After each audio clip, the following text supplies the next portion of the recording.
Shanghai ताउन तंजीम heads of government का 23वां इजलास एलामिये पर दस्तखत। एससीओ इजलास और रुकन मुमालिक के दरमियान 8 दस्तावेजात पर दस्तखत हुए।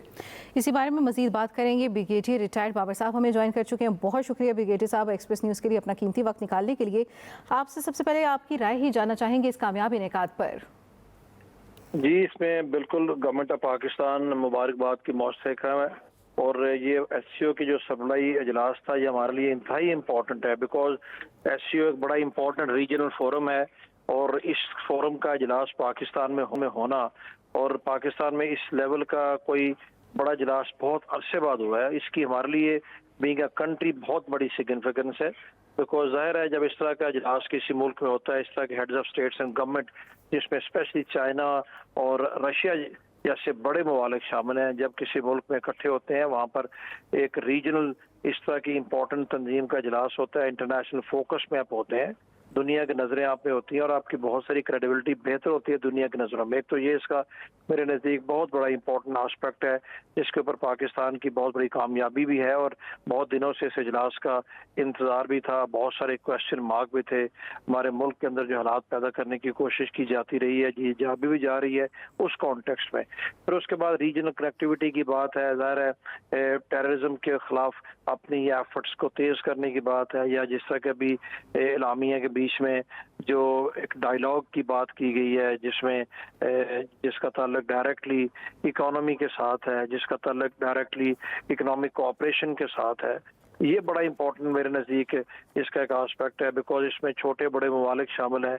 रीजनल कनेक्टिविटी होगी तो ये पूरा खित्ता तरक्की कर सकता है। स्ट्रेटेजिकली इन तमाम ममालिक की बहुत अहमियत है दुनिया के ओवरऑल नक्शे में, और चाइना और इंडिया को पाकिस्तान को देखे दुनिया के 3 बड़े आबादी के लिहाज से मुल्क हैं। 40% of the entire world population in 40% इन 3 ममालिक में है।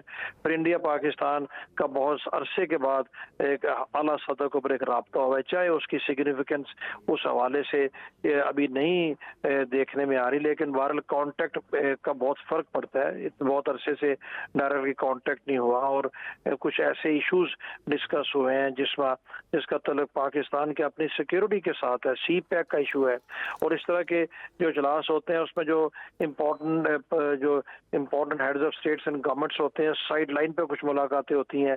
चाहे रशिया का बहुत बड़ा वफ्द आया हुआ है, बेलारूस का बहुत बड़ा वफ्द आया हुआ है, चाइना का एक साइजेबल या कॉन्टिजेंट आया हुआ है। तो इस तरह के जब ममालिक आपस में इंटरेक्ट करते हैं और इन वफूद में जिंदगी के मुख्तलिफ शोबा जिंदगी से ताल्लुक रखने लोग शामिल होते हैं। पाकिस्तान का चूँकि कंसर्न सी पैक के लिहाज से भी है, पाकिस्तान का कंसर्न जो सेंट्रल एशियन स्टेट्स हैं उनके साथ कोई एनर्जी के हवाले से, कोई ऑयल के हवाले से, या एक दूसरे के मुल्कों में ट्रेड को बढ़ाने से, overall volume of trade increase करने से भी है।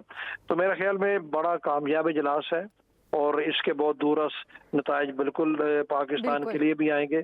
और इसका एलामिया बड़ा होलसम है, इस एलामिया में तमाम आस्पेक्ट को शामिल किया गया है, उनको एड्रेस किया गया है और आगे चल के चूँकि ये इजलास सिर्फ वो फोटो सेशंस नहीं होते, इसके फॉलो अप के ऊपर बहुत सारे फिर ममालिक के आपस के ताल्लुकात को बेहतर बनाने के लिए बहुत सारे MOUs भी साइन होते हैं, बहुत सारे वायदे भी साइन होते हैं। दिफाई तज्जियाकार ब्रिगेडियर रिटायर्ड बाबर अलाउद्दीन साहब, बहुत शुक्रिया।